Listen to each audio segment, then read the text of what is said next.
Hoje vou levar vocês a uma viagem no tempo para presenciar um dos maiores eventos de transformação global que nosso planeta já viveu em sua história.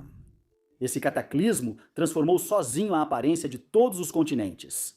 Não foi provocado pela chegada repentina de um asteroide, mas por uma estranha chuva generalizada, por um dilúvio de água que durante quase 2 milhões de anos fez o céu desabar como raramente antes havia acontecido. Regando praticamente de forma contínua todas as terras emersas do nosso planeta, a ponto de mudar a face do mundo para sempre, causando o desaparecimento de muitas espécies e permitindo indiretamente que os dinossauros tomassem o poder. A história começa no meio do período Triássico, há cerca de 234 milhões de anos. Vou apresentar o cenário para vocês. Ele é de areia e pedra e absolutamente gigantesco, porque todas as terras emersas do nosso planeta formam então um único e incomensuravelmente vasto supercontinente que se estende praticamente sem interrupção do Polo Sul ao Polo Norte. Ao combinar todos os continentes que conhecemos hoje em um único bloco, cuja disposição da época você pode ver aqui, a formação desse gigante de outro tempo, que foi batizado de Pangeia, gerou um mundo terrivelmente quente e seco.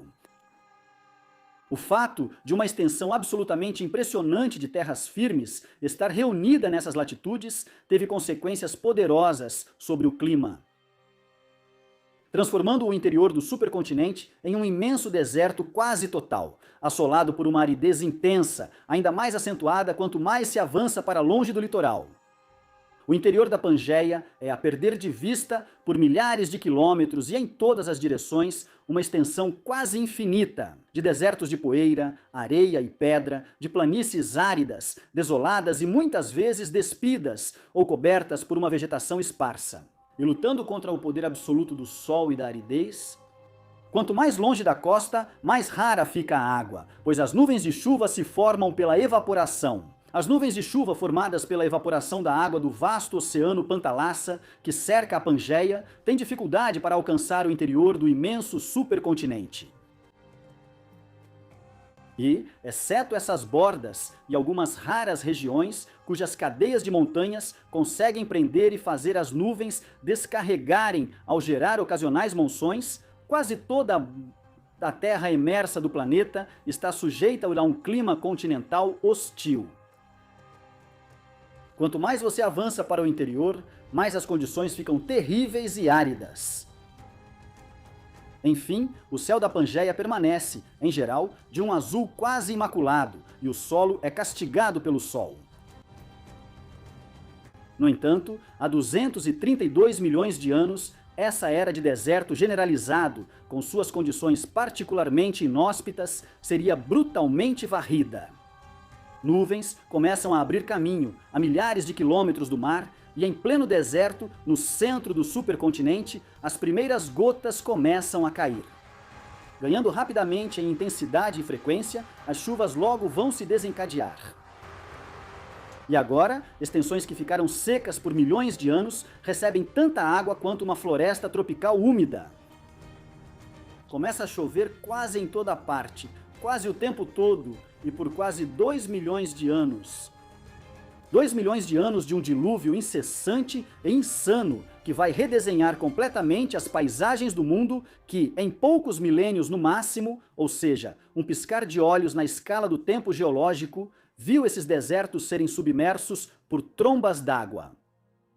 Esse fenômeno que atingiu praticamente todo o planeta é hoje conhecido como episódio pluvial carniano. Mas para lhe prestar a devida homenagem, entre nós vamos chamá-lo carinhosamente de Grande Dilúvio, ou Quando o Céu Caiu sobre a Terra. Ainda mais impressionante que a duração do evento é o que o causou, pois esses céus carregados de nuvens pesadas, continuamente espremidas e que com suas águas apagaram as imensas extensões desérticas, foram indiretamente provocados pela chegada em grande quantidade de fogo, ou mais precisamente, de lava. Há 234 milhões de anos, enquanto as paisagens da Pangeia ainda estavam em grande parte ressecadas sob a superfície do nosso planeta, Plumas de magma em fusão subiam das profundezas do núcleo terrestre, vindo fraturar e perfurar a crosta terrestre ao largo das costas noroeste do supercontinente.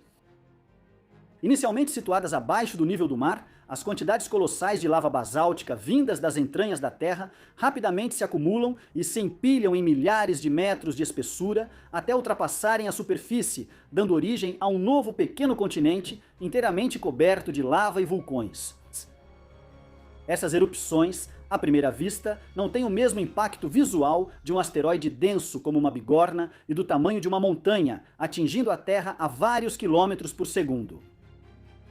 Sua força, manifesta ao longo do tempo e com paciência, é igualmente devastadora.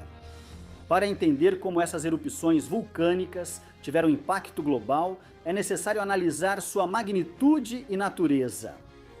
Não falamos de erupções que só fraturaram e abriram a crosta para derramar lava por meses ou anos antes de esfriar e se fechar, mas de algo muito, muito mais impressionante do que os mais poderosos supervulcões que impactaram a história recente do nosso planeta. Os volumes de lava expelidos pelas erupções basálticas, chamadas de Roangélia, não se comparam aos expelidos pelos vulcões de hoje.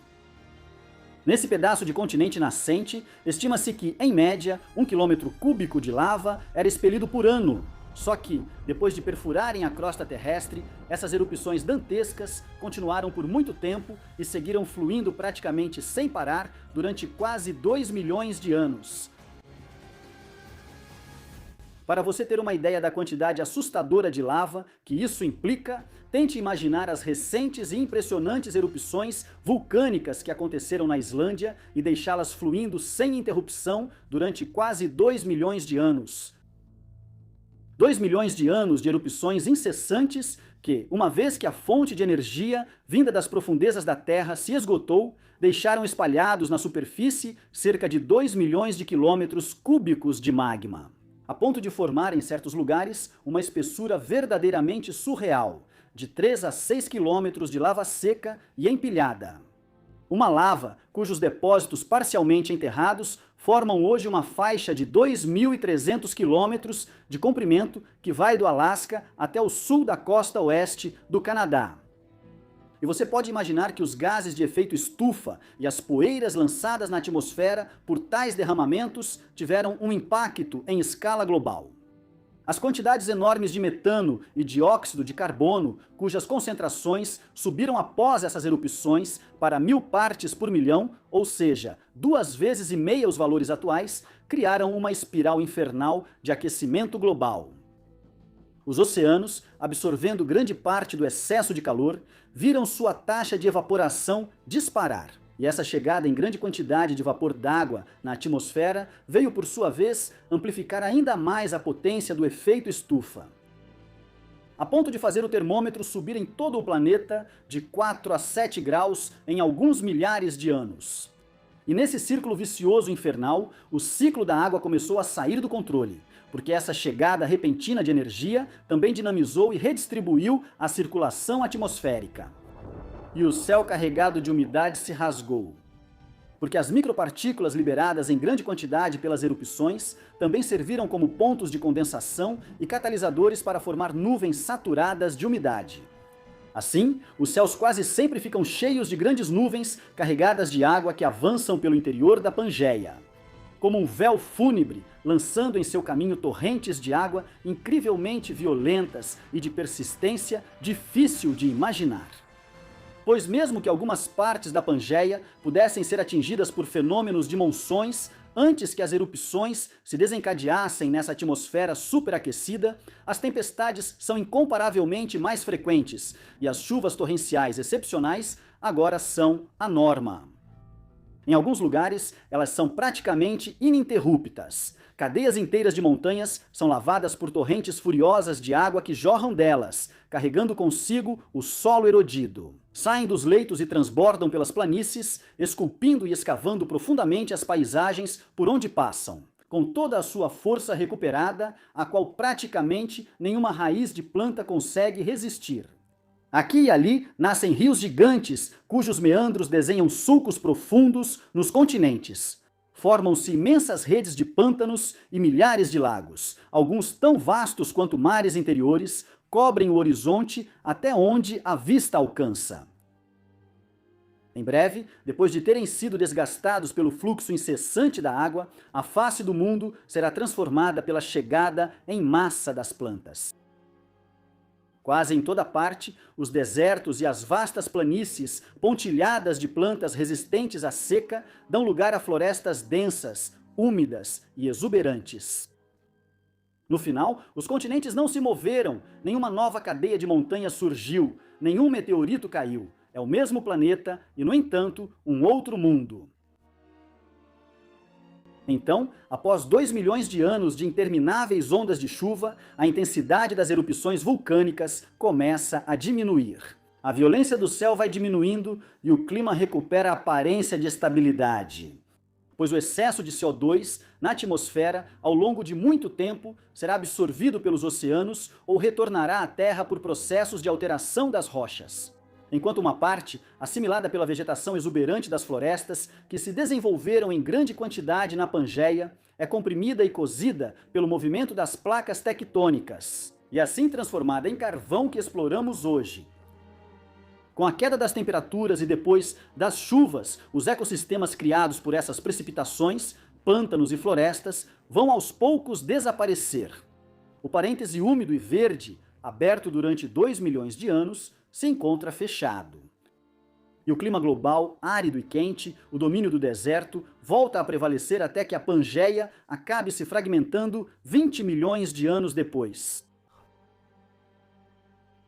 Essas paisagens de deserto, do tamanho de um supercontinente e lavadas por torrentes, poderiam dar a impressão de sair diretamente de outro planeta. No entanto, eles realmente existiram um dia neste mundo. Hoje, 234 milhões de anos após esses eventos de outro tempo, os vestígios desse cataclismo úmido estão inscritos em nossas paisagens, que ainda carregam as marcas indeléveis deixadas por esse período tumultuado nas rochas que as compõem. E nelas, aqueles que sabem decifrar a linguagem das pedras e das camadas geológicas conseguiram desenterrar essa história. De fato, encontramos nas formações rochosas dessa época estranhos depósitos de sedimentos argilosos, finas faixas cinzentas, características dos episódios de escoamento intenso. E essas cicatrizes características de um mundo inundado estão intercaladas com depósitos sedimentares que se formaram muito mais lentamente e muitas vezes de um vermelho opaco típico das rochas ressecadas e cozidas pelo sol durante as eras de certo generalizado e grande aridez. Depósitos de inundações rápidas desse período são encontrados nas rochas do mundo todo. Na Inglaterra, Marrocos, Alemanha, Brasil, Namíbia, Índia, China, Estados Unidos e Papuásia. Esses sedimentos depositados no fundo de rios ou lagos, depósitos lamacentos de pântanos exuberantes e camadas de areia e terra arrancadas de solos pobres em plantas com raízes, sempre nos contam a mesma história. Esse grande dilúvio pode ser visto como um breve interlúdio anedótico na história do nosso planeta. Quando as nuvens se dissiparam e o mundo secou, nada mais será como antes. Pois o episódio pluvial carniano não impactou apenas as paisagens, mas também aqueles que vivem nelas. Para quem já estava acostumado ao clima seco e hostil da Pangeia, as chuvas intensas trouxeram consequências. E essas florestas exuberantes e seus solos encharcados de água ofereceram tantos refúgios e oportunidades para espécies pioneiras quanto elas mesmas foram. Foram verdadeiros filtros seletivos implacáveis para várias espécies, muitas das quais, incapazes de se adaptar ao excesso de umidade, desapareceram. Nos oceanos, a vida também foi profundamente abalada. Ao despejar imensas quantidades de sedimentos nas profundezas marinhas, os rios impetuosos recém-formados impactaram massivamente os construtores de recifes e provocaram grandes florações de plâncton. E essas explosões de vida efêmera foram seguidas por longas fases de morte. Pois vastas regiões oceânicas viram em seguida os níveis de oxigênio dissolvido na água caírem a ponto de provocar grandes extinções em massa. Assim, ao redesenhar as paisagens, as chuvas torrenciais também atacaram a grande árvore da vida, da qual muitos galhos caíram, enquanto, ao mesmo tempo, outros recém-formados começaram a crescer. Muitas espécies animais e vegetais se reinventaram e se diversificaram. As samambaias gigantes e os primeiros coníferos se multiplicaram, substituindo gradualmente plantas incapazes de se adaptar. Entre os vertebrados, os ancestrais dos mamíferos e os répteis, como lagartos, tartarugas e principalmente crocodilos, aproveitaram essa umidade acentuada. Mas o grupo que mais conseguiu se sair bem nesse caos encontrou uma oportunidade, e de longe foi o dos dinossauros, que vai usar o dilúvio para controlar o mundo. Antes do céu despejar chuva sobre suas cabeças, os dinossauros já ocupavam grande parte da Terra. Mas eles eram apenas um grupo secundário entre tantos outros, competindo ferozmente com os ancestrais dos mamíferos e os primeiros répteis. No momento em que os plumas de magma começam a perfurar a crosta terrestre ao largo da Pangeia, os carnívoros que dominam a terra firme são então répteis do tipo crurotársico, e os herbívoros, de longe, os mais comuns, dicinodontes e lagartos bem robustos, que por mais fascinantes que sejam, não têm muito a ver com os dinossauros. Mas a chegada da água e da lava vai mudar tudo, e os dinossauros, com sua fisiologia robusta e adaptabilidade, vão prosperar e depois reinar soberanos nas florestas úmidas e nas planícies alagadas. Assim, é por isso que as pegadas fósseis de dinossauros representam apenas 5% das encontradas nas rochas anteriores ao momento em que os céus se enfureceram. Elas representam quase 80% de nossas descobertas nas rochas que datam logo após o momento em que as chuvas cessaram. Se os dinossauros conseguiram assumir o trono durante as chuvas, isso se deve principalmente ao fato de que as florestas de samambaias e coníferas se espalharam por grande parte da superfície da Terra. À medida que as plantas regadas crescem, os dinossauros herbívoros também aumentam de tamanho. Antes do dilúvio, eles tinham em geral o tamanho de um peru. Quando as chuvas cessam, vemos alguns tão grandes quanto micro-ônibus. Os dinossauros se destacaram por aproveitarem melhor que seus concorrentes as novas fontes de alimento das florestas daquela época. Os dinossauros herbívoros eram, por exemplo, as únicas criaturas imponentes daquela época que possuíam dentes e um sistema digestivo capaz de lidar com materiais fibrosos e difíceis de digerir, como a madeira de grandes coníferas. Antes restritos a nichos ecológicos marginais. Com a chegada do dilúvio, os dinossauros se tornam os mestres incontestáveis dos ecossistemas terrestres, sobre os quais vão reinar a partir daí por cerca de 165 milhões de anos. O evento pluvial carniano foi muito mais do que um simples parêntese de umidade em um mundo árido. Foi um verdadeiro ponto de virada nos turbulentos acontecimentos da história do nosso planeta, que permitiu que os primeiros ecossistemas modernos criassem raízes. Mesmo muito distantes no tempo, esse evento ecoa estranhamente no presente, lembrando o grande poder das forças que podem se descontrolar com o aumento de alguns graus na temperatura do planeta. Pense que se estima que as impressionantes erupções de Rohingya emitiram quantidades de CO2 comparáveis, em ordem de grandeza, àquelas que a humanidade poderia liberar na atmosfera em alguns séculos, se continuarmos em nossa trajetória atual. Então, é certo que a vida em nosso planeta, em sua totalidade, sempre renascerá das cinzas, dando origem a algo novo depois de perder as águas.